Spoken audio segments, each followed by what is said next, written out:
my focus on art is in part because I teach my students and the people who come to my workshops that realism and reality and 6 degrees of freedom, they're tools. They're not goals. And as you develop these spaces, it's fundamental that you learn to wield reality as a tool, that you edit and compose it to create belief and behavior in your users. So what do I mean by that? And well, let's actually take a look at some work.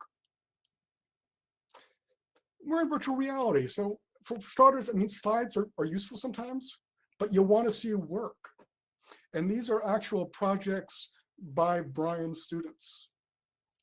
And you can imagine that we had some wonderful conversations about the modeling and design, but also the meaning of this work, about children and technology on the left, and technology and healthcare on the right.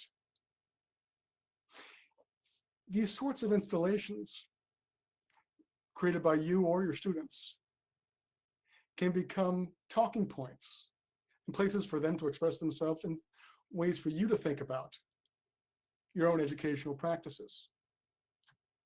And with that in mind, let's do a mashup on our own terms right now. Education, an icebreaker is something that you've all done for a class. And a common icebreaker is just asking people what their favorite foods are. So if I can get some suggestions from our audience here, what's your favorite food? Awesome. All right. Apple pie. FrameVR has a feature that lets me do a Google image search or a model search and actually bring that image into the scene.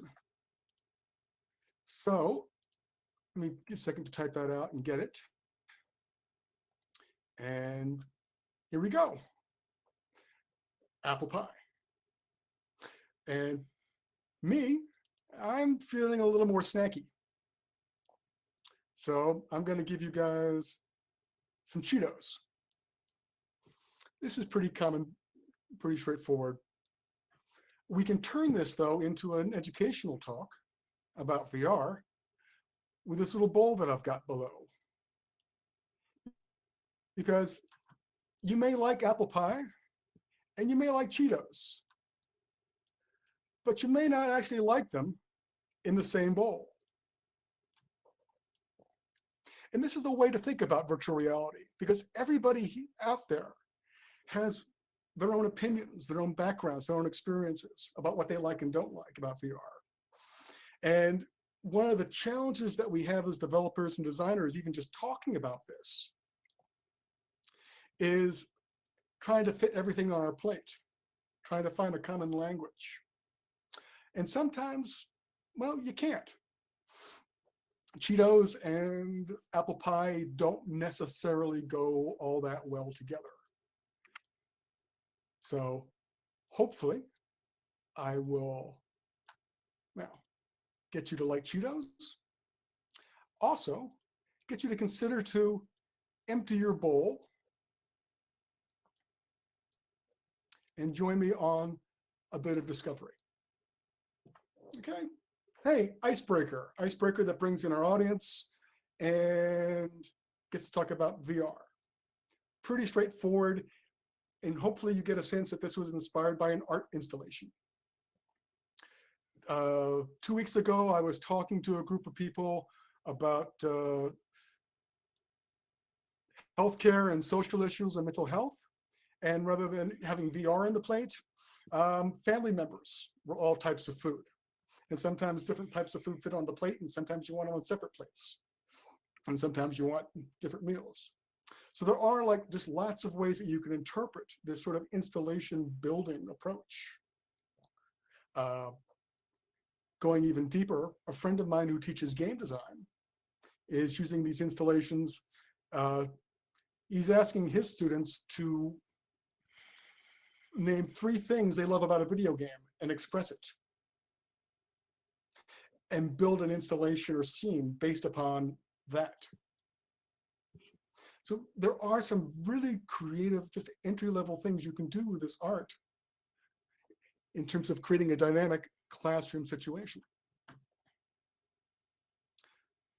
Now, standalone installation is one thing. Earlier, I mentioned poetry. So what does that actually mean? I've got my refrigerator magnet stuff here, and we can bring these things out and make an epic, brilliant world. Whoops. And make it blue. A brilliant blue even. So maybe that's an installation, but consider this, in virtual reality, we've got this ability to use space. So epic should be big. And maybe brilliant is something we discover in the background.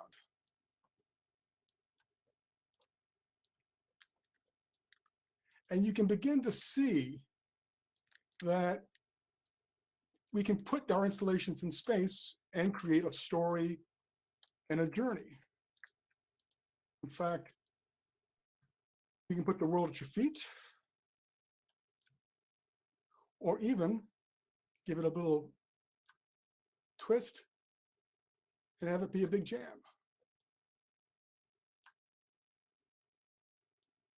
And I think that we all want to have an epic jam session with our students in these spaces. This is the cool stuff that we can do. But more than that, this is also the foundation of video game level design, about how you view space in a video game, creating meaning in instances and expressiveness as they travel through the level. You can then take that video game expressiveness, and then just loop it back to education. Poetry is our starting point. Poetry is something you just imagine your work, not just as art, but as a poem, and the creative juices will start flowing in your work.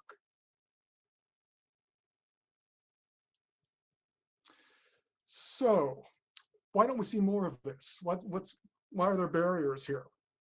Why is there a wall? Well, let's actually run through the wall.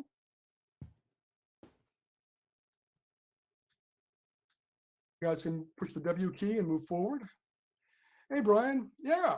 First of all, anyone who's thought that poetry and poetry transitions was nonsense, guess what? That was a poetic transition. Now, on my left, we've got a medical simulation and dinosaurs. These are both worlds that benefit from realism. I mean, I want my simulation to be as realistic as possible. And my dinosaurs, I want them to be immersed in that dinosaur world. But our classroom, over here on this other side, our class space, I'm not sure we get a lot of benefit from a classroom that looks like a classroom. I don't want to lock my students in chairs. And if the education is real, if the knowledge is real and the learning is real, there's no belief to suspend. You focus on the story and what you're sharing, I think you'll be better off. Now, we don't have much time, so this space, for the folks at home, think about what this is. Can you identify it? You got 1 second. This is a classroom from the Library of Alexandria. This is what a classroom looked like 3,000 years ago. It makes sense now that you know it. You can see the functionality. You can see where people sit and present and how they enter and exit. Reality, a tool to create belief and behavior. Very much like this stage that you're standing on.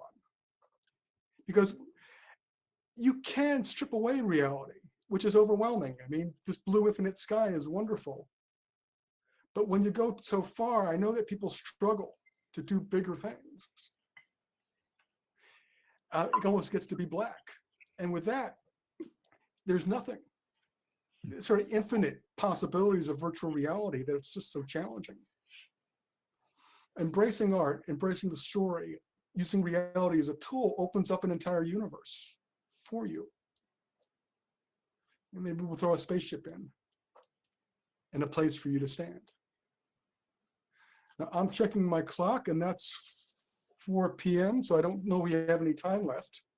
No, yeah, but, we're just... if there are any questions or any thoughts, I'll take them.